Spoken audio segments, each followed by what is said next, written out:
I think दाइले भने सही कुरा हो, अनेस्टी चाहिँ हुनुपर्छ के। नेपाली पोलिटिक्समा मिसिङ भनेकै अनेस्टी छ के। Hello welcome back with a brand new video. आज चाहिँ हामी 10 minute with the mayor Balendra Shah दाइको चाहिँ भिडियो रियाक्ट गरौँ है त। यो चाहिँ old association of the major मेट्रोपोलिसेसले लिएको रहेछ होइन। जेनरली चाहिँ यसमा के हुँदो रहेछ भन्दाखेरि चाहिँ वर्ल्डभरिको चाहिँ मेट्रोपोलिटन सिटीहरूको चाहिँ मेयरहरूसँग चाहिँ इन्टरभ्यू लिँदो रहेछ कि 10-10 मिनटको लगभग। मैले अरू भिडियो नै यसो हेरेको थिएँ, सबै जस लगभग 10-12 मिनट रहेछ। यो चाहिँ 6 मिनटको रहेछ। ल यो रियाक्ट हान्यो भने चाहिँ बालेन्द्रको प्रतिक्रिया सुनिदिउँ न त होइन, के भन्नुहुन्छ त दाइले।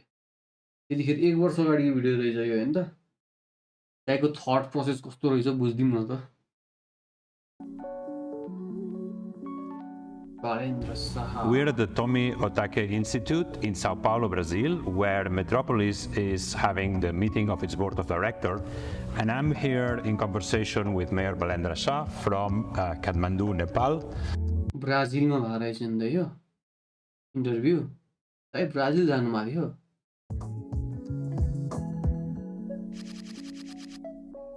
Quality of life in a South Asian metropolis. Mayor, for a city like yours in South Asia, what are the key questions, the big questions for the quality of life that are your priority? Quality of life is defined differently in South Asian countries because life is not only about having food and good shelter, because our country is really culturous. There are a lot of intangible heritages, there are a lot of events, there are a lot of temples, and there are a lot of rituals. So the quality of life, we believe, is having to live your own life in your own culture, communicating with your own language, and doing the events related to your culture, your community, and everything is there and proper. त्यही त ठिकै हो दाइले भनेको कुरा होइन। हामी culturally धेरै बाँधिया छौँ नि त। हाम्रो कल्चरहरू एकदम धेरै छ होइन। पाहाडमा एउटा खालको कल्चर छ भने तराईमा अर्को खालको छ होइन। काठमाडौँमा नै अब मेजरली हेऱ्यो भने डिफ्रेन्ट कल्चरहरू छ नि। सबैलाई तालमेल मिलाएर सँगै जानुपर्छ भन्न खोज्नु भयो कि दाइले चाहिँ। Education and health facility, community, communicating with your own language, and doing the events related to your culture, your community, and everything is there, and proper education and health facility. So we have a provision of at least 10% of bed designated for people who are below the economic level. Generally चाहिँ इन्टरभ्यूहरू सोधिरहेको छ quality of life के हो त भनेर सोधिरहेछ नि। दाइले चाहिँ के भनिरहनु भएको छ त होइन भन्दाखेरि चाहिँ क्वालिटी अफ लाइफ भनेको गुड फुड गुड सेल्टर मात्र होइन। त्यो गुड फुड सेल्टर मात्रलाई क्वालिटी लाइफ भन्दैन होइन। गुड हेल्थ हुनु पऱ्यो, एजुकेसन हुनु पऱ्यो, त्यही अनुसारको हुनु पऱ्यो भन्दै खोज्नु। So the quality of life is good health, good education, and trying to live inside the community. यो सिम्पल छ होइन। अब त्यो क्वालिटी अफ लाइफ भने त बच्चैदेखि पढ्दै आएको त हो नि होइन, के हो कसो हो भनेर। त्यसमा चाहिँ अब पढेको र भोगेको हिसाब फरक हुन्छ नि त। पढ्दैमा सबै कुरा थाहा हुन्छ भने हुँदैन। फुड सेल्टर क्लोथ त्यो क्वालिटी अफ लाइफ पढि नै रहेको हो। त्यसमा त दाइले चाहिँ के एड गर्नु भन्दाखेरि चाहिँ अब कल्चरली हामी एकदम इन्भल्भ छौँ। त्यही भएर कल्चरली नै इन्भल्भ भएको कारणले गर्दाखेरि चाहिँ त्यो मिलेर जानुपर्छ सबै मान्छेहरू भन्न खोज्नु भएको छ। So in terms of this health agenda, this doesn't only depend on individuals, but there's also conditions of the city structure itself, in the air, in the water, that are important. Which are those other issues about a healthy city that you're dealing with? Yeah, in terms of air quality, we are really working on that, because we are trying to, the vehicles which are too longer on the roads, like more than 20 years, we are trying to eradicate those vehicles. We are trying to promote electrical vehicles, and also we are trying to do some research on how to convert these vehicles, because those vehicles are in good condition, but all over the world people are using electric. 20 वर्षपछिको गाडीहरू त चलाउन नदिने भन्ने त त्यो होइन त्यतिखेर। दाइले काठमाडौँमा स्ट्रिक्टली चेकिङ भइरहेको छ धुवाँहरू कतिको छ, एयर क्वालिटी कतिको छ होइन, धुवाँ कतिको फालिरहेको छ भन्ने कुरा गाडीहरूले होइन। 20 वर्षपछिको गाडीहरूलाई चाहिँ बन्दै गराउने जस्तो कुरा थियो नि त दाइको होइन। त्यो चेकिङहरू त भइ पनि रहेको थियो नि है। त्यसमा चाहिँ के थपिरहनु भएको छ भन्दाखेरि चाहिँ अब पुरानो गाडीहरूलाई चाहिँ इलेक्ट्रिकलमा कसरी कन्भर्ट गर्ने कुराहरूमा रिसर्च गर्दै थियौँ भन्दै हुन्छ दाइले। electrical vehicles. So now these vehicles cannot be like demolished quickly. So we are trying to look for ideas if we can convert it into electric, and also we are trying to control pollution, air pollution in terms of dust. There is a lot of construction produced dust, so we are trying to control it with new technology. Construction area त dust त अति नै थियो कि अति नै थियो एकदम जथाभावी कन्स्ट्रक्सन छ, कहिले मिलाएर पनि छैन होइन। अब त्यो कन्स्ट्रक्सन एरियालाई चाहिँ राम्रो प्रपर वेमा त्यसलाई ढाकेर गर्नु पर्यो। अब बालुवा गिटी रोडमा बिछाइदिएको छ, अगाडि गाडीहरू हिँड्छ, पिल्चेर कहाँ कहाँ पुगिदिन्छ होइन, धुलै धुलो। त्यही त हो नि, बर्खाको बेला त्यही त हो नि।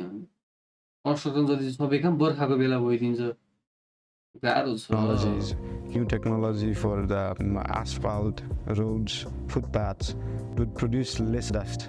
And also the major part of air pollution in our country, not in the city but overall the country, is these forest fires. So forest fire अति नै हुन्छ, अति नै हुन्छ। फरेस्ट फायर पनि अति नै हुन्छ यार। मलाई पनि यहीँबाट घरबाट कति धुवा फुटेर देखिरहेको हुन्छ नि होइन, जङ्गलहरूमा।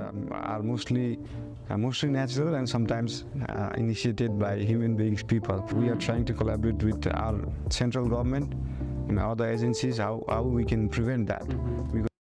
के गर्नु दाइ, सेन्ट्रल गभर्मेन्टसँग त कोलाबोरेट गर्न खोज्नुभयो तर गरेनन् क्यारे होइन। दाइको फ्रस्ट्रेसन पोखिरहेको हुन्थ्यो त, दाइले स्ट्याटसमा देखिरहेको हुन्थ्यो। Because most of the time people think the air quality is degraded due to the dust and the smoke produced by the vehicles, but it is because of the forest fires. So that is a major problem. There are forest fire पनि हो, धुवा No much कति of, धुवाले त्यो गाडीहरू बाटोमा हिँड्नुपर्छ होइन, कालो न कालो धुवा फाल्ने गाडीहरू हुन्छ कि अति एड्याक लाग्छ कि त्यो चाहिँ। industries, chemical producing industries, because tourism is the major अथवा स्कुल बसहरू हुन्छ यार, स्कुल त्यस्तो अब एउटा त्यस्तो स्कुल जस्तो इन्स्टिट्युसनले त कमसेकम पालना गर्नु पऱ्यो नि होइन, अबै गर्नु पर्ने रुलहरू होइन, छैन। सरकारी गाडीहरू भयो त्यस्तै छ, त्यति पुरानो गाडीहरू छ, धुवा त्यस्तै फालिरहेको हुन्छ, कालो न कालो। business which does not produce carbon in our country. So yeah, we are actually affected by the rest of the world. Our country is 60% green, so we are actually affected by other developed countries, pollution and all. Our mountains, our glaciers are depleting, not because of us, but because of there is China, there is India, there are a lot other developed countries. So yeah, we are working on it. दुई छिमेकी राष्ट्र India र चाइनाको बिचमा परिया छ, फेलिया छ होइन त।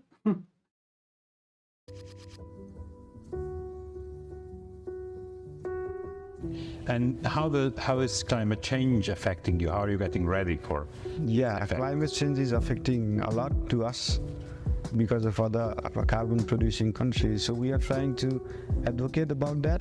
We are trying to advocate other countries how we can be resilient for that, how we can control it, since it's a small country. आफ्नै देशको नेताहरूसँग गभर्मेन्टसँग अब कम्युनिकेट राम्रोसँग हुन सक्दैन, अर्काको देशहरूसँग आशै के गर्नु, फेरि गाह्रो। We need to advocate these things on some higher platforms. गाह्रो छ हाम्रो दाइलाई यार, गाह्रो छ। दाइको कपाल सपाल फुलेर होइन, सारी सारी फुलेर टेन्सन छ नि दाइलाई।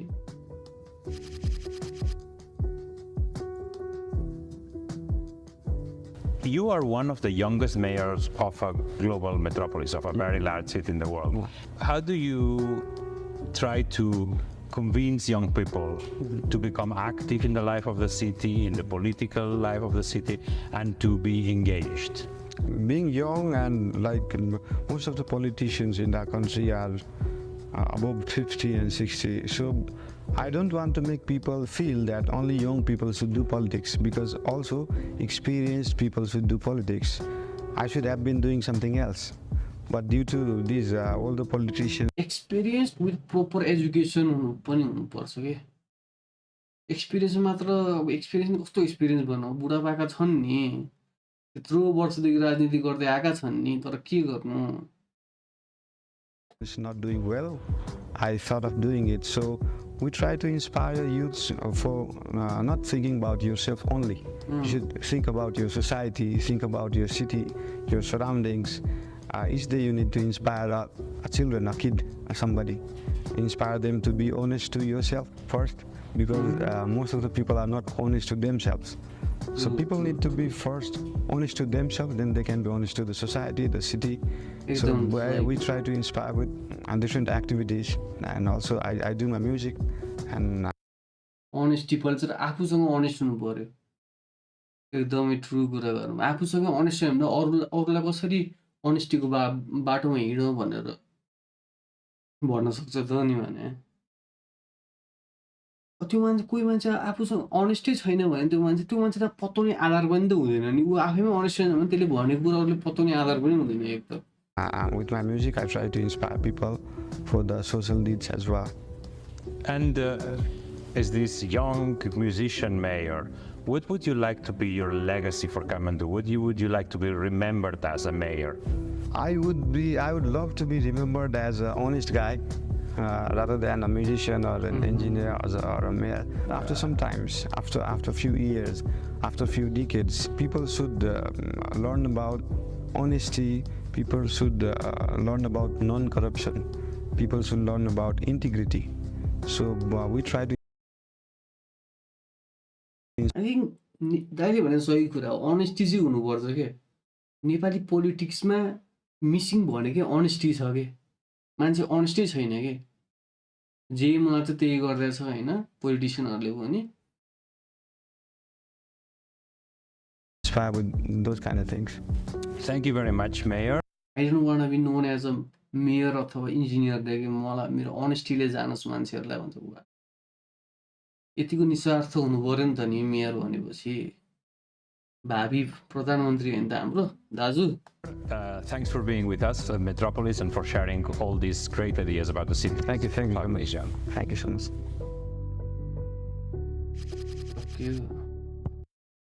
दामी दामी दामी मजा आयो भिडियो हेरेर पनि। मन परेमा लाइक, सेयर, सब्सक्राइब